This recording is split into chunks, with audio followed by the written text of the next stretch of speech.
പൊതുജനങ്ങളോട് മര്യാദക്ക് പെരുമാറണം എന്ന നിർദ്ദേശം അനുസരിക്കാൻ പോലീസുകാർക്ക് ഇത്രയ്ക്ക് ബുദ്ധിമുട്ടാണോ എന്ന് ജസ്റ്റിസ് ദേവൻ രാമചന്ദ്രൻ. ആലത്തൂർ പോലീസ് സ്റ്റേഷനിൽ അഭിഭാഷകനായ അക്യുബ് സുഹൈലിനെ അപമാനിച്ച സംഭവത്തിൽ ഉദ്യോഗസ്ഥനായ VR റിനീഷിനെതിരെയുള്ള കോടതി അലക്ഷ്യ ഹർജി പരിഗണിക്കുമ്പോഴായിരുന്നു അദ്ദേഹത്തിന്റെ പ്രതികരണം. ജോലി സമ്മർദ്ദം ജനങ്ങൾക്ക് നേരെ മോശമായി പെരുമാറാനുള്ള ലൈസൻസ് അല്ല എന്ന് മുൻപ് തന്നെ ഹൈക്കോടതി പറഞ്ഞിരുന്നു. അഭിഭാഷകനോ സാധാരണക്കാരനോ തെരുവിൽ കഴിയുന്ന ആളോ ആരുമാകട്ടെ ഓരോ പൗരനെയും മാനിക്കേണ്ടതുണ്ട്. ഞാനിത് പലതവണയായി ആവർത്തിക്കുന്നു. എത്ര കാലം ഞാനിത് ഇനിയും പറയണം? എത്ര പറഞ്ഞാലും മനസ്സിലാവില്ല എന്നാണോ ദേവൻ രാമചന്ദ്രൻ ചോദിച്ചു. പോലീസിന്റേതാണെങ്കിലും ജഡ്ജിയുടേതാണെങ്കിലും ആ യൂണിഫോം ഇട്ടാൽ പദവിക്ക് ചേർന്ന വിധമാണ് പെരുമാറേണ്ടത്.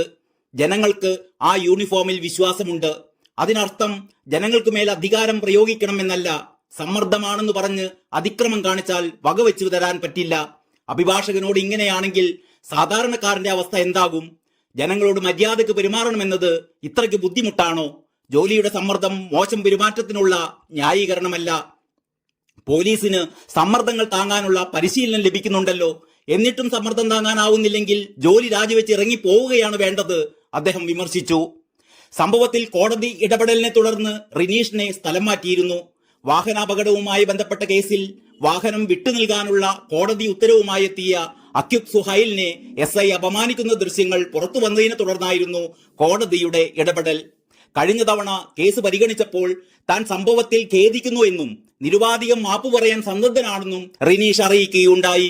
ഇന്ന് കേസ് പരിഗണിച്ചപ്പോൾ റിനീഷ് സമർപ്പിച്ച മറുപടി സത്യവാങ്മൂലത്തെ ചോദ്യം ചെയ്തായിരുന്നു ജസ്റ്റിസിന്റെ പ്രതികരണം. അക്യുബ് സുഹൈലിനെതിരെ മോശം വാക്കുകൾ ഉപയോഗിച്ചോ ഇല്ലയോ എന്നത് സത്യവാങ്മൂലത്തിൽ പറയുന്നില്ല എന്ന് കോടതി ചൂണ്ടിക്കാട്ടി. അതേസമയം റിനീഷിനെതിരെ സ്വീകരിച്ച അച്ചടക്ക നടപടിയെക്കുറിച്ച് അറിയിക്കാൻ സംസ്ഥാന DGPക്കും കോടതി നിർദ്ദേശം നൽകിയിട്ടുണ്ട്. ഉദ്യോഗസ്ഥൻ ജനങ്ങളോട് മോശമായി പെരുമാറാൻ പാടില്ലെന്ന് DGP തന്നെ പറഞ്ഞിട്ടുള്ളതാണെന്നും കോടതി ചൂണ്ടിക്കാട്ടി. മാർച്ച് 1 കേസ് വീണ്ടും പരിഗണിക്കുമെന്ന് കോടതി അറിയിച്ചിട്ടുണ്ട്. അഭിഭാഷകർക്ക് ജോലി ചെയ്യാനുള്ള സുരക്ഷിതത്വം ഉണ്ടാക്കണമെന്നാവശ്യപ്പെട്ട് അഭിഭാഷക അസോസിയേഷൻ നൽകിയ ഹർജിയിൽ സർക്കാർ 3 ആഴ്ചയ്ക്കകം മറുപടി നൽകാനും കോടതി നിർദ്ദേശിച്ചിട്ടുണ്ട്. News desk Kalakaumudi.